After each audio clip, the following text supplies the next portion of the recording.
jogado no mar contamina 1 milhão de litros de água. É o que uma pessoa de 15 anos usou em toda a sua vida. Não só ingerindo, mas lavando suas roupas, tomando banho.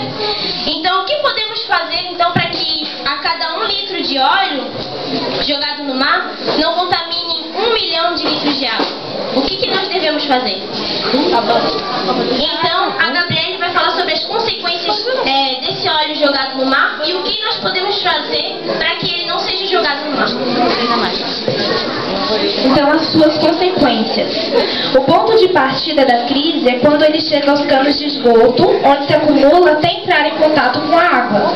O sabão ou detergente se solidificar, provocando entupimento. Surge então outra desvantagem. Para remover o óleo desses locais são empregados produtos químicos altamente tóxicos. Isso sem contar nos transtornos com o mau funcionamento das estações de tratamento, uma vez que podem ocorrer refluxos, rompimento das redes de coleta, além de problemas de higiene, como mau cheiro e proliferação de ratos e insetos. A sua situação agrava-se quando a substância gordurosa deixa as redes e atinge as áreas de manancial. O óleo, por ser mais leve que a água, ele fica na superfície, o que dificulta então a entrada de luz e oxigenação da água, comprometendo a base da cadeia alimentar aquática. Os fitoplânctons e contaminando os animais lá existentes. Em contato com rios e mares, o resíduo atravessa diversas reações químicas que provocam a emissão de gás metano, um dos principais vilões do aquecimento global. Se não passasse isso tudo, provoca ainda a impermeabilização dos leitos terrenos dos rios, dificultando o escoamento e contribuindo para as enchentes. Então, já que 1% da água do planeta é potável, ou seja, só 1% da água do planeta dá para beber, então dá para ter uma ideia do estrago que faz nós jogarmos pelo ralo aquele óleo que fizemos a batata frita. Então, nós nunca devemos jogar o óleo pelo ralo, mas sim armazená-lo como esse óleo em garrafas PET, trazê-lo então a pontos de recolhimento de óleo, como a escola. E a gente vai mostrar um programa que é feito agora em indústrias para reaproveitar o óleo.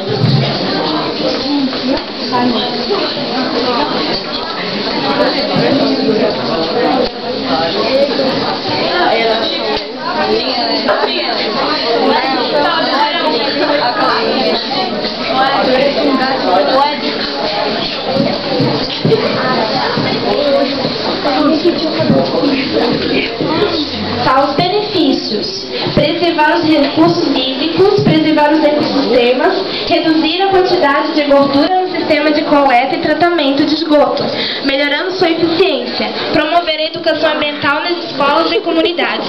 Entre nessa você também de sua contribuição ao meio ambiente. Custa muito pouco e a natureza agradece. Ó, Maria do Brasil, tá vendo? Então, o depósito do óleo usado nas bombonas ou ecopontos.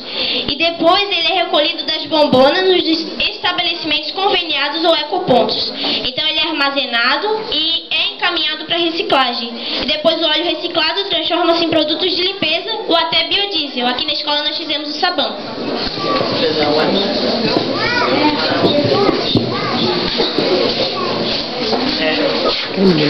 Agora a gente vai falar sobre energia renovável. O sol é a maior fonte de energia renovável, pois garante a vida na Terra e não é poluente. Há vários outros tipos de energias renováveis. Por exemplo, a energia eólica. É a força dos ventos já utilizada pelos antigos para mover as velas em embarcações. Hoje é usada em regiões em que o vento sopra com regularidade. Através dos aerogeradores, que são aparelhos munidos a pás que, acionados pelos ventos, transformam a energia mecânica diretamente em energia elétrica. Eu vou falar da energia das marés. A energia das marés é devida ao movimento do mar durante as marés e pode ser aproveitada somente em zonas em que o desnível das marés for maior que 10 metros e transformada em energia elétrica. Com a energia solar, podemos aproveitar muitas coisas, tipo aqui, o forno solar. O fogão de caixa é basicamente uma caixa com isolamento térmico e uma tampa de vidro ou de plástico.